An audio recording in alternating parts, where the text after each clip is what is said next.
Hello friends, good morning. मैं राकेश तंवर आपके अपने यूट्यूब चैनल में फिर से आपका स्वागत करता हूँ।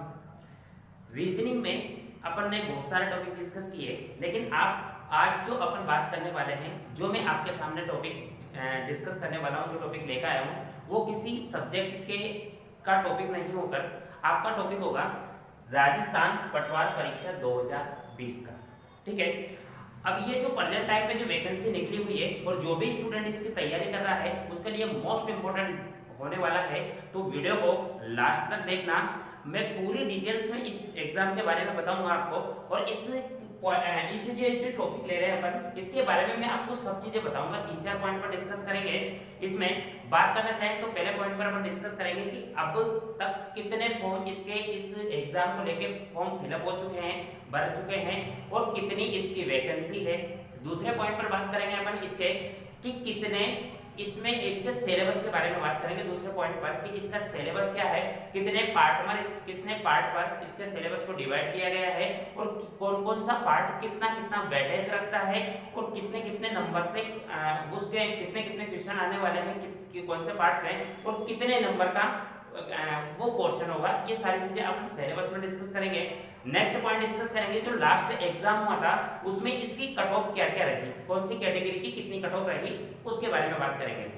ठीक है। और क्या अपनी इस एग्जाम को लेकर पूरी एक स्ट्रेटेजी होनी चाहिए, वो मैं आपके सामने बताऊंगा। किस तरीके से अपन को तैयारी करनी है, किस वेटेज कौन से पोर्शन को कितना टाइमिंग देना है, किस तरीके से अपन को तैयारी करनी है इस एग्जाम को लेकर।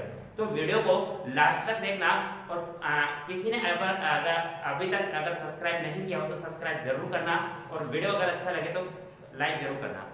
हाँ, तो अब बात करते हैं अपन इसमें पॉइंट नंबर फर्स्ट की। और पॉइंट नंबर फर्स्ट की अगर बात करें तो इसमें देखेंगे अपन कि इस एग्जाम को लेकर राजस्थान पटवार परीक्षा जो 2020 का जो एग्जाम है, जो वैकेंसी निकली हुई है, ये वैकेंसी की अगर बात करें तो ये टोटल वैकेंसी है आपके 4421 पदों पर।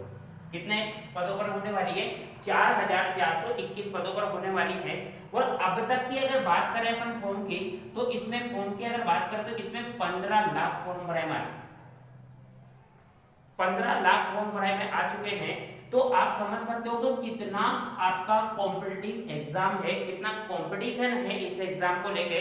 वो आप इस चीज को, इसके एग्जाम थे पटवारी के जो होते थे, वो एग्जाम होते थे 12th बेस पर। कितने? 12th बेस पर एग्जाम होते थे।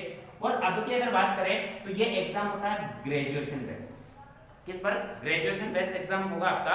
और इसमें जो फॉर्म भराई में आए हैं वो इसमें, हालांकि ये सही कि अपेयरिंग वालों ने भी फॉर्म डाला है। अपेयरिंग मतलब जो ग्रेजुएशन की चल रही है, जिसका फाइनल ईयर चल रहा है, उसने भी इस फॉर्म को फिलअप किया है।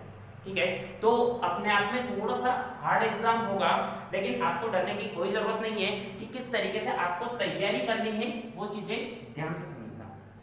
नेक्स्ट बात करेंगे हम इसके सिलेबस की, कि इसका सिलेबस किस तरीके से है, उसके बारे में बात करेंगे। ठीक है। इसके सिलेबस की अगर बात करें अपन, तो ये सिलेबस 5 पार्ट में डिवाइड किया गया है। इसका दो, थर्ड,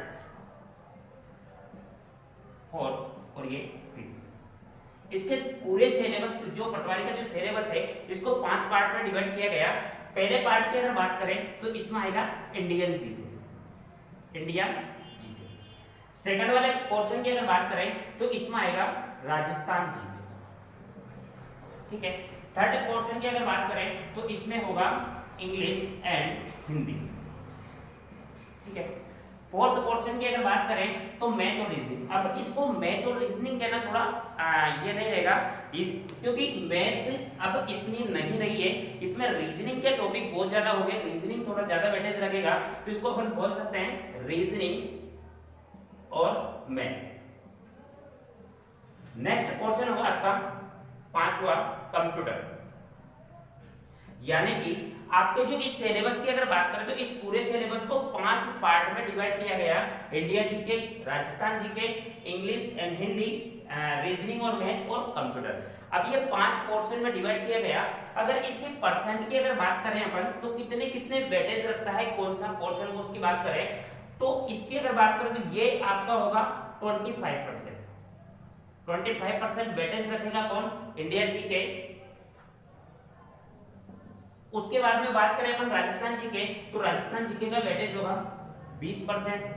हिंदी और इंग्लिश की अगर बात करें तो इसका वेटेज होगा 15%, और इसकी अगर बात करें रीजनिंग और मैथ की तो ये होगा आपका 30%, और इसकी अगर बात करें कंप्यूटर की तो कंप्यूटर का होगा आपका 10%। ठीक है, यानी कि अगर जोड़ते भी हो तो 25 और 20 45, 45 और 15 60, 90 और 10 100, यानी कि जो ये एग्जाम की अगर बात करें तो ये जो टोटल नंबर की अगर बात करें तो टोटल नंबर होंगे आपके इसमें कितने 300 नंबर। क्वेश्चन की अगर बात करें नंबर ऑफ क्वेश्चन की तो क्वेश्चन होंगे आपके 150, यानी कि पर क्वेश्चन 2 नंबर का होगा, और टोटल कितने क्वेश्चन होंगे आपके 150, और उस 150 क्वेश्चन के टोटल नंबर होंगे आपके 300 नंबर का एग्जाम होने वाला है। इन 300 नंबर में से अगर बात करें तो 25% वेटेज ये रखेगा, 20% वेटेज सेकंड पोर्शन जो कि राजस्थान जी के होगा, थर्ड अगर बात करें तो 15% पोर्शन होगा आपका इंग्लिश और हिंदी वाला, और 30% होगा आपका रीजनिंग और मैथ, और कंप्यूटर की बात करें तो 10% होगा। बात करते हैं अपन इसमें क्वेश्चन की, तो क्वेश्चन में अगर बात करें तो इसके जो क्वेश्चन आने वाले हैं, इसके जो क्वेश्चन होंगे वो कितना होंगे इंडियन जीके के 38%। अब इसमें बहुत सारे पोर्शन होंगे, इसमें आपका करंट भी आ जाएगा, इसमें इंडियन जीके में इस वाले फर्स्ट वाले पोर्शन में आपका करंट हो जाएगा इसकी, और इसमें जनरल साइंस हो जाएगी, इंडियन हिस्ट्री, इंडियन ज्योग्राफी, इस प्रकार से कई तरीके से इसके बारे में बात करेंगे अपन। राजस्थान जीके में बात करें तो पूरा राजस्थान का जीके होगा, इसमें हिस्ट्री कल्चर वगैरह सब कुछ आ जाएगा। इंग्लिश और हिंदी की बात करें तो इंग्लिश और हिंदी दोनों मिलाकर, दोनों सब्जेक्ट मिलाकर इसमें कितना 15% का वेटेज रखेगा। क्वेश्चन की बात करें तो राजस्थान जीके की अगर बात करें तो इसके क्वेश्चन आएंगे आपके 30 क्वेश्चन इसके आएंगे। इसकी अगर बात करें तो इसके क्वेश्चन आएंगे 22, इंग्लिश और हिंदी के दोनों को मिलाकर। रीजनिंग और मैथ की अगर बात करें तो इसके क्वेश्चन आएंगे 45, ठीक है। और कंप्यूटर की अगर बात करना चाहें अपन तो कंप्यूटर के क्वेश्चन आएंगे इसमें 15, ठीक है। अगर आप जोड़ना भी चाहो तो जोड़ सकते हो। 38 और 22 की अगर बात करें तो ये कितने हो जाएंगे 60 और 30 90 और 15 कितने हो जाएंगे 105 और 45 कितने 150, यानी कि टोटल 150 क्वेश्चन है। 150 क्वेश्चन की अगर बात करें तो अब ये 150 क्वेश्चन टोटल हो जाएंगे आपके। अब इसमें नंबर की बात करें, मार्क्स की बात करें कि कौन सा पोर्शन कितने मार्क्स का होगा, तो इसमें अगर बात करें तो 38 क्वेश्चन है आपके, तो प्रत्येक क्वेश्चन 2 नंबर का होगा, तो ये टोटल नंबर कितना हो जाएंगे 76 नंबर का वेटेज कौन रखेगा इंडियन जीके। और इसमें राजस्थान जीके की अगर बात करें तो 60 नंबर के क्वेश्चन आएंगे। इंग्लिश और हिंदी की बात करें तो इसमें 44 नंबर का ये पोर्शन होगा। रीजनिंग और मैथ की बात करें तो 90 नंबर का ये पोर्शन होगा। और नेक्स्ट बात करें अपन कंप्यूटर की तो ये कितना 30 नंबर का होगा, ठीक है। अब देखो कोई भी एग्जाम अगर अपन को करेक्ट करना हो तो उसके बारे में पूरी डिटेल से पता होना चाहिए कि कौन सा पोर्शन कितने नंबर का आने वाला है, उसके कितने क्वेश्चन आने वाले हैं, और कौन सा पोर्शन अपना स्ट्रॉन्ग है और कौन सा पोर्शन अपना स्ट्रॉन्ग नहीं है, किसमें अपन को ज्यादा मेहनत करनी चाहिए। इसीलिए मैं आपके सामने ये चीज लेकर आया हूँ, क्योंकि बहुत सारे स्टूडेंट को इसके बारे में पता नहीं होता कि कंप्यूटर के कितने क्वेश्चन आने वाले, वो पढ़ता रहता है। तो अपन को इसमें स्मार्ट स्टडी करनी है, कुछ अलग अप्रोच अप्लाई करते हुए अपन को करनी है कि यार कि नहीं ये वाला पोर्शन मेरा अच्छा है, इसमें इतने नंबर कवर कर सकता हूँ, इतने इसमें हो जाएंगे, इतने इसमें हो जाएंगे, और मैं कैसे भी करके कट ऑफ तक मेरे को नंबर कैसे भी करके उन नंबरों को कलेक्ट करना होता है। तो इसीलिए मैं आपके सामने पूरा डिटेल्स में बता रहा हूँ कि कौन सा पोर्शन कितने नंबर का है। अब देखो इसमें बात करें अपन तो कितने नंबर तक अपन को इसमें कवर करने हैं और कौन सा इसमें सबसे ज्यादा स्ट्रॉन्ग है, सबसे ज्यादा जो पावरफुल होगा एग्जाम को फाइट करवाने के लिए, वो चीज देखना।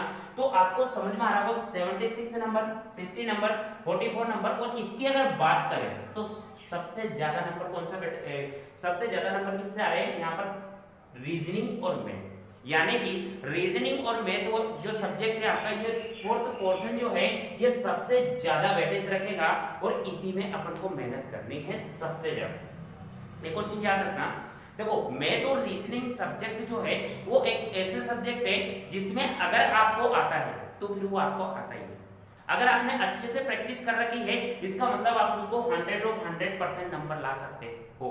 लेकिन इसके अलावा अगर आप इन 4 पोर्शन में बात करें तो Indian GK, Rajasthan GK, Hindi and English और कंप्यूटर, इन 4 पोर्शन की अगर बात करें तो इसमें आप किसी भी पोर्शन में आप ये नहीं बोल सकते कि मैं 100 ऑफ 100 नंबर ला सकता हूँ पूरी श्योरिटी के साथ। मैं ये कभी नहीं बोल रहा कि नहीं आ सकते, लेकिन अपन 100 ऑफ 100% नंबर के लिए नहीं बोल सकते। लेकिन ये पोर्शन ऐसा है जिसमें अगर आप चाहो, अगर आप मेहनत करते हो तो इसमें 100 ऑफ 100% आप ला सकते हो, मतलब 90 में से 90 नंबर भी आप ला सकते हो। तो सबसे ज्यादा ये वाला पोर्शन आपको कवर करना है कैसे भी करके, ये तो कवर होना ही चाहिए आपका, तभी जाके इस एग्जाम को अपन क्रैक कर सकते हैं, ठीक है। और की अगर बात करें तो फिर भी अगर अपन इसमें डिवाइड करना चाहिए, क्योंकि लास्ट जो एग्जाम की बात करें तो जनरल की गई थी 196 सॉरी। अब 196 की अगर बात करें तो कैसे भी करके अपन को इससे ज्यादा रखना है, क्योंकि जो भी एग्जाम होता है, जैसे कि लास्ट एग्जाम जो हुआ था 2015 में लगभग, तो उसमें 96 गई थी उस एग्जाम की, मेंस एग्जाम की। और पिछले जो एग्जाम होते थे पटवारी के, उसमें 2 एग्जाम हुए थे, प्री भी हुआ था और मेंस भी हुआ था। मैं लास्ट कट ऑफ की बात कर रहा हूँ, मेन एग्जाम की, उसकी गई थी 196 नंबर। तो 196 नंबर की अगर बात करें तो इससे ज्यादा रखना है अपन को, तो किस तरीके से अपन इसमें निकाल सकते हैं कि कितने नंबर अपन किसमें ला सकते हैं, उस चीज को ध्यान से समझना। तो कैसे भी करके आपको इस वाले पोर्शन से 60 नंबर निकालने की है, कैसे भी करके इंडियन जीके में। और इतना अपन कर सकते हैं कवर, कोई ज्यादा बहुत बड़ी बात नहीं, क्योंकि इसमें करंट आने वाली है, इसमें आपकी जनरल साइंस रहने वाली है। नेक्स्ट अगर बात करें तो राजस्थान जीके, जो कि सब एग्जाम में राजस्थान वालों के लिए तो पढ़ते रहते हैं, सभी एग्जाम में आती भी है, तो ये लगभग सभी का कंप्लीट रहता है। तो इसमें मान के चलो फिर भी आपका इसमें 50 नंबर तक अपन को इसमें एवरेज रखते हुए चलना है कि 50 नंबर मेरे को इसमें से लाना है। नेक्स्ट अगर बात करें हिंदी और इंग्लिश, यहाँ पे स्टूडेंट की सबसे बड़ी प्रॉब्लम आ रही है वो इंग्लिश को लेकर है। तो कोई बात नहीं भाई, इंग्लिश को अगर ज्यादा प्रॉब्लम आ रही है तो आप इसको छोड़ भी सकते हो। छोड़ने का मतलब मेरा ये है कि आप बताओ कि 44 नंबर का आने वाला है, यानी कि 22 क्वेश्चन आने वाले हैं, वो भी हिंदी और इंग्लिश दोनों के। तो आप मान के चलते कि 11-11 50-50 की बात करें तो भी 11-11 हो रहा है, ठीक है। अब 11-11 की बात करें तो 11 क्वेश्चन इंग्लिश के अगर आप छोड़ भी देते हो तो कोई बहुत बड़ी बात नहीं है, यानी कि 22 नंबर आप छोड़ भी सकते हो। लेकिन फिर आपका हिंदी वाला जो पोर्शन है वो 11 नंबर का, वो आपका कंप्लीट होना ही चाहिए। अगर वो आप कंप्लीट करते हो तो इंग्लिश के बेसिक से क्वेश्चन 3-4-5 क्वेश्चन तो ऐसे आएंगे, जो कि 2-3 क्वेश्चन तो आप ऐसे मान के चलो कि लगभग अगर आप थोड़ा सा भी पैसे भी अगर पलटते हो, कहीं भी अगर आप कोचिंग कर रहे हो तो इंग्लिश की क्लास भी लेते हो तो भी आपके 3-4 क्वेश्चन हो भी जाएंगे। तो इसको लेते हुए तो आपको यहाँ से 15 नंबर कवर करते हुए चलना है। मैं इंग्लिश को छोड़ते हुए की बात कर रहा हूँ, अगर आप इंग्लिश को छोड़ते हो हिंदी तो आपकी कंप्लीट होनी ही चाहिए। नेक्स्ट बात करते हैं अपन रीजनिंग और मैथ की, तो यहां से फिर भी आप मान के चलो कि 80 नंबर आपके कवर होने ही चाहिए, किसी भी कंडीशन में होने ही चाहिए। और बहुत ज्यादा बड़ी बात नहीं है, यहां से स्टूडेंट ऐसे भी हैं जो कि 100 ऑफ 100 यानी कि 90 में से 90 नंबर भी ला सकते हैं। और इसमें मैथ की अगर बात करें तो ज्यादा कुछ टॉपिक नहीं है, 4-5 टॉपिक है, 4-5 टॉपिक है, जैसे परसेंटेज हुआ, रेशियो हुआ आपका, तो इसकी मैं बात करें मैथमेटिकल ऑपरेशन हो गया, प्रॉफिट एंड लॉस हो गया, एरिया हो गया, वॉल्यूम हो गया, ये 4-5 टॉपिक ही है, ज्यादा नहीं है, और बाकी सब आपके रीजनिंग ही है। नेक्स्ट बात करें कंप्यूटर की, तो कंप्यूटर में आपके यहां से 20 नंबर्स आपके होने चाहिए कैसे भी करके। और इसके लिए क्या है कि देखो कंप्यूटर सब किसी का कंप्लीट नहीं होता है इतना ज्यादा, बस आपको कुछ नहीं करना है, जो सोल्व पेपर है, जो पिछले एग्जाम में जो क्वेश्चन पूछे जा चुके हैं कंप्यूटर से रिलेटेड, वही आपको पढ़ना है, वहीं से आपका कवर हो जाएगा। अगर अपन अब इसको ऐड करें तो 60 और 50 110, 110 और 15 कितने हो जाएंगे, 110 और 15 125, 125 और 80 205, 205 और 20 कितने हो जाएंगे 225 नंबर। अगर आप 225 नंबर लेके आ जाते हो इस एग्जाम में, तो मैं गारंटी देता हूं इस बात की कि आपको इस एग्जाम में कोई नहीं निकाल सकता, कोई भी नहीं निकाल सकता। ज्यादा से ज्यादा क्या हो सकता है कि 110 और 120, 115 और 120 के बीच में कट ऑफ जाने वाली है इस एग्जाम को लेकर, ज्यादा से ज्यादा। ये देखो मैं तो आप भी समझते हो मैं कोई भगवान तो हूं नहीं, लेकिन फिर भी जो इसकी जो एनालिसिस करते हैं एग्जाम का, उस चीज को देखते हुए आपकी 150 टू 120 के लगभग 150 टू 120 के लगभग ही आपकी कट ऑफ जाने वाली है, इस जबकि अपना टारगेट कितना है यहाँ पर 225। अगर आपको ये फाइट करना हो तो ये इस तरीके से कुछ प्लानिंग करनी ही होगी। अब आप इस चीज को खुद के ऊपर एनालिसिस करनी है कि किस तरीके से मैं इसमें 60 नंबर लाने का मतलब है 30 क्वेश्चन सही करना है, यानी कि 38 क्वेश्चन में से आपका 30 क्वेश्चन तो किसमें सही होने चाहिए, इंडियन जीके में होने चाहिए। और राजस्थान जीके की बात करें तो 50 नंबर लाने का मतलब है 30 क्वेश्चन में से आपके 25 क्वेश्चन सही होना, और यहाँ पर 15 नंबर लाने का मतलब है आपके 7 से 8 क्वेश्चन सही होना, ठीक है। और यहाँ पर 80 क्वेश्चन आने का मतलब है आपके 45 क्वेश्चन में से रीजनिंग और मैथ के आपके 40 क्वेश्चन सही होने चाहिए, और बहुत बड़ी बात भी नहीं है, वो भी जाते हैं। कंप्यूटर की बात करें 20 नंबर आने का मतलब है 15 में से आपके 10 क्वेश्चन सही होना। तो आप समझ सकते हो कि किस तरीके से अपन को इसमें तैयारी रखनी है, किस तरीके से अपन को इस पोर्शन को कितना आपका। अब ये चीज देखो, सब स्टूडेंट की रुचि अलग अलग सब्जेक्ट में होती है, तो मैं ये कभी नहीं बोल सकता कि किसी की मैथ में हो रही है तो वो इसमें करे उसमें करे। तो ये आप खुद पर एनालिसिस करना है कि मेरा ये वाला पोर्शन इतना अच्छा है कि मैं इसमें इतने नंबर ला सकता हूँ, तो इसमें कितनी और मेरे को मेहनत करने की जरूरत है। तो ये आप लोगों को समझना है, ये आप लोगों को देखना है कि मेरा कौन सा पोर्शन कितना कंप्लीट है और कितना मेरे को इसमें करना चाहिए। तो आप लोगों को पता होना चाहिए कि किस तरीके से मेरे को तैयारी करनी है, और ज्यादा कुछ नहीं। देखो आपको टाइम मिला है, अभी लॉकडाउन चल रहा है पूरे देश में, तो इसमें आप बिल्कुल फ्री हो, नहीं कहीं जाने का, न कोचिंग का, न कुछ भी नहीं है। बस आपको पढ़ाई करते रहना है, रेगुलरिटी बनाते रखना है, और इस चीज को ध्यान में रखते हुए ही आपको पढ़ाई करनी है, तभी आप इस एग्जाम को निकाल सकते हो। अदरवाइज कहीं ना कहीं आप फिर से आपके जो दिमाग में जो क्वेश्चन होगा, जो आपके जो क्वेश्चन निकलेगा, वो क्वेश्चन आपका यही होगा कि नेक्स्ट एग्जाम कब आएगा। तो आपको तैयारी रखनी है, आपको टारगेट रखना है कि मेरे को कैसे भी करके इस एग्जाम को फाइट करना ही है, और इतना स्कोर मेरे को इस एग्जाम में करना ही है। 225 नंबर्स कैसे भी करके मेरे को लाना ही है। वो आप देखो, ये में जरूरी नहीं है कि इसमें आप 60 ही लेकर आओ, इसमें आप 50 ही, ऊपर नीचे आप थोड़ा कर सकते हो। आपको वो है, ये मैंने आपको सभी स्टूडेंट को ध्यान में रखते हुए एवरेज बताया है कि इस तरीके से अपन को किसी भी एग्जाम, इस एग्जाम को लेकर कैसे भी करके तैयारी करनी है। तो मैं मान के चल रहा हूं। और क्वेश्चन की बात करें तो पूरे इसके लिए 3 घंटे बोले तो 180 मिनट आपको मिलने वाले हैं, यानी कि 3 घंटे का मतलब है 1 घंटा 60 मिनट, यानी कि 180 मिनट में पूरा एग्जाम होने वाला है। क्वेश्चन की अगर बात करें तो 150 यानी कि 1.2 समथिंग आपको इसमें टाइम पर क्वेश्चन के लिए टाइम मिलने वाला। तो टाइम की ज्यादा प्रॉब्लम नहीं है, क्योंकि सबसे ज्यादा जो टाइमिंग आपका जो बेस्ट होगा वो इस सब्जेक्ट को लेकर होगा, इस वाले पोर्शन को, यानी कि 45 क्वेश्चन को लेकर होगा। क्योंकि मैथ और रीजनिंग के क्वेश्चन थोड़ा सा टाइमिंग को थोड़ा इसमें हो सकता है, टाइमिंग की प्रॉब्लम इसमें आ सकती है, लेकिन आपके और बाकी की कहीं से भी आप कवर कर सकते हो। टाइमिंग की कोई प्रॉब्लम नहीं है इस एग्जाम में। तो आपको इसमें प्रैक्टिस बहुत ज्यादा रखनी है, इसकी बात नहीं, सभी पोर्शन में आपको प्रैक्टिस इसलिए रखनी है। मैं बार बार इसकी इसलिए बोल रहा हूँ आपको, क्योंकि ये वाला जो पोर्शन है, इसमें अगर आप मेहनत करते हो, रेगुलरिटी रखते हो, तो आप इसमें, मैं 80 की बात कर रहा हूँ, लेकिन आप 90 में से 90 नंबर भी ला सकते हो। तो आप समझ चुके हैं कि किस तरीके से अपन को इस एग्जाम को लेकर तैयारी करनी है। नेक्स्ट बात करते हैं इसके कट ऑफ की, वो भी थोड़ा देख लेते हैं अपन।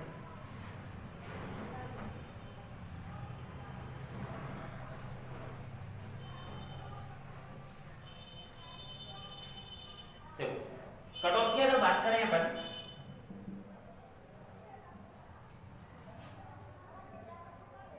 जनरल,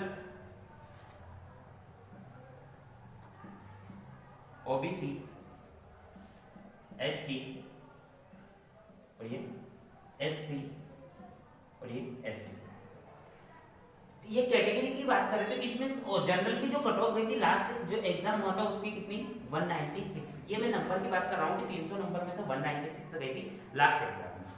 ओबीसी की बात करें तो 193। जनरल और ओबीसी में ज्यादा डिफरेंस नहीं रहता, लगभग सेम ही रहता है। तो 196 तो गई थी इसकी, और 193 गई थी ओबीसी की। और एससी की अगर बात करें तो 168, और एसटी की अगर बात करें तो 160 नंबर इसकी गई। तो आप समझ सकते हो कि अपन को टारगेट ही जब अपन 225 लेके ही चल रहे हैं, इतना तो अपना होना ही चाहिए। इससे कम तो सोचना भी नहीं है अपन को, क्योंकि ये जो एग्जाम है, इस एग्जाम में जो RS IS की जो तैयारी कर रहे हैं वो भी इस एग्जाम में बैठने वाले हैं, और इसमें आपका पूरा सिलेबस जो चेंज हो चुका है।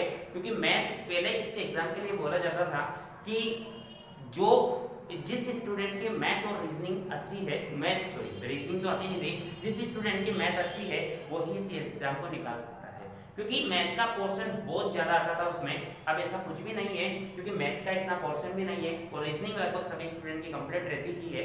तो आप समझ सकते हो कि कैसे भी करके कितना कॉम्पिटिटिव एग्जाम अपना होने वाला है। इसको बिल्कुल हल्के में ना ले, आपको तैयारी करते रहना है, कैसे भी करके अपन को ये टारगेट तो करना ही है, इतना तो अपन को मार्क्स लेके ही आने हैं।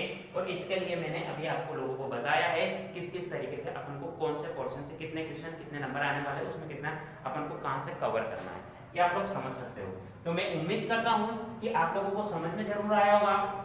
देखो वीडियो को इससे लेक्चर को ज़्यादा खींचने से ज़्यादा ये भी नहीं है, मैं कहीं ना कहीं फिर आपको ये भी बताऊंगा किसी नेक्स्ट वीडियोस में, या कभी भी जब भी मैं इस एग्जाम को लेकर बात करूंगा तो किस तरीके से आपको तैयारी करनी है, किस तरीके से अपन को टाइम टेबल की बात करें तो उसमें कर सकते हैं, लेकिन किस तरीके से अपन को किस तरीके से कौन से सब्जेक्ट को पढ़ना है, किस तरीके से अपन को रिवीजन रखना है, क्या करना है, वो मैं नेक्स्ट वीडियोस में बात करूंगा।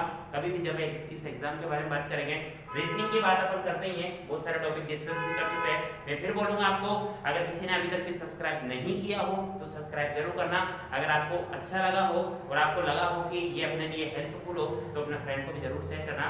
मैं बात करूंगा नेक्स्ट वीडियो में, तब तक के लिए आपसे विदा लेना चाहूंगा। Thank you.